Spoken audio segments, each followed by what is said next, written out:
affiliated, the more I am expanding that into feeling part of the overall Columbia University endeavor. I lived at Barnard and at Columbia. I had friends on the tennis team who were Barnard and Columbia, and to me it was all very seamless. Go Lions! It's really enriched my life to be involved in alumni affairs and to meet these various people from different walks of life. Although you represent different schools, you all share in one common trait, and that is your love for Columbia. K. Daniel Libby, 1982 and 1984 Bachelor and Master's School of Engineering and Applied Science. I grew up in sort of the sticks deep within Ohio, farm country. My high school friend Randy and I, we went to college night at a local university. We came to the table for Columbia University and we were laughing and we took the applications and filled them out, never thinking that we'd actually go to some place we'd never heard of in New York City, far away, but sure enough we both got accepted. We both got financial aid and we ended up rooming together our first year. Like there was graffiti everywhere on the subways and graffiti everywhere in the city. But I liked it as a young kid. 300 people filled into this room, and it was stunning, you know, breathtaking. You really felt like you were at a prestigious Ivy League institution. There was no field called financial engineering at the time, so I kind of thought of myself as blazing my own trail and sort of crafting my curriculum. So I think the most enjoyable thing that I did as president of the Engineering School Alumni Association, or at least what I would feel I'm most proud of, was founding the Samuel Johnson Medal, which recognizes alumni who've gone on to very rewarding careers outside of science and engineering.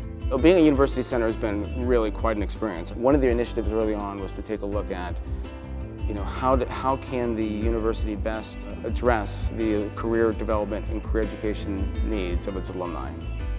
I was a member of the founding committee for the university-wide alumni association called the CAA, Columbia Alumni Association. Somebody raised the issue that we needed a new format to recognize our alumni medalists. And I distinctly remember that it was my suggestion that we should recognize them with a medal at commencement. It was extremely gratifying to be receiving a medal in a format that I had a hand in putting that together. Before you stand the creative, the inventive, the innovative, and the entrepreneurial candidates of the faculty of the Fu Foundation School of Engineering and Applied Science.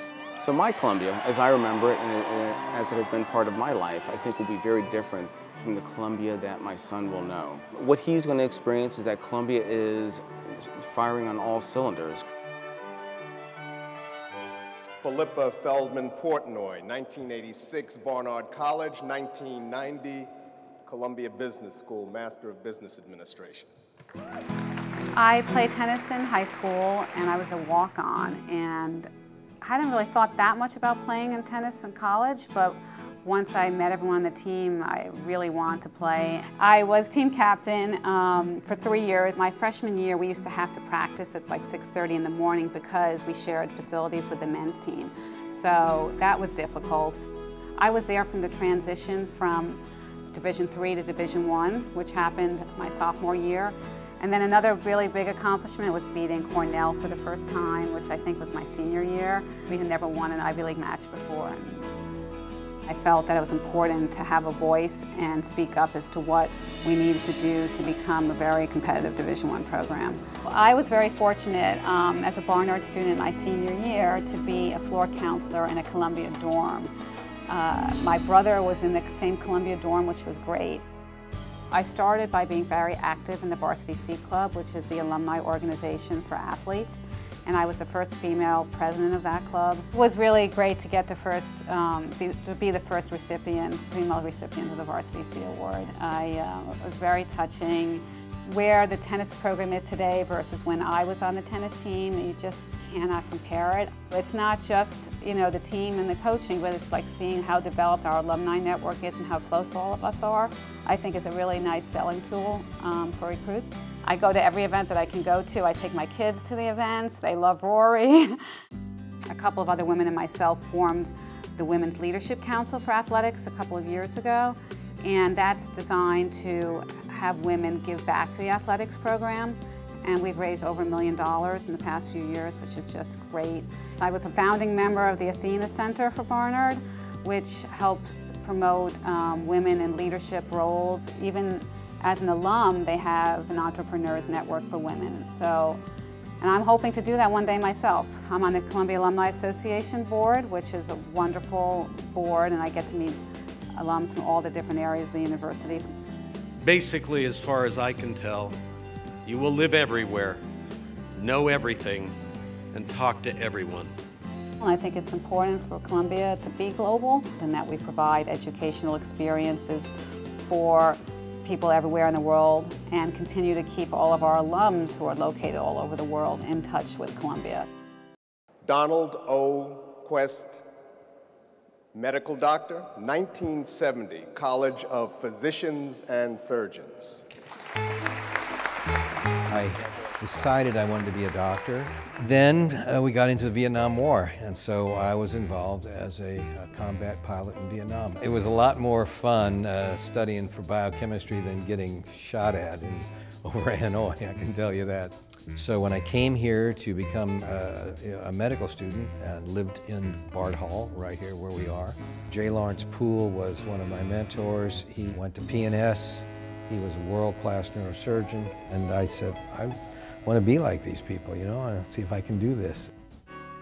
Well, I played in the pit band with Bard Hall players. I really found the right profession for me as a physician, and Columbia did that for me and has nurtured me right on through. I've been here my entire career. 15 years ago, I became more involved in the PNS alumni activities. We have a reunion weekend every year. We have something here called Musical Mondays up at PNS. Once a month, students, faculty perform in this room in the Bard Hall. I became the president of the PNS Alumni Association, and we kind of listen to what the students what's happening with them, what's on their mind, or what kind of things the Alumni Association might be able to provide for them. As you mature and get more involved in the administration and leadership and as a dean and stuff, and the Alumni Association, you get to see what the whole university has to offer, which is really remarkable. And we now therefore call upon them to take, as we have taken at Columbia for more than 240 years, the oath of Hippocrates. To hear the new students take that oath for the first time makes you think about your experiences and reflect upon when you took it for the first time and what it still means. The focus of the medical school on clinical care and on research is just going to continue to move the medical school forward in terms of its leadership in American medicine. So I'm very positive about PNS, and I think about Columbia University in general.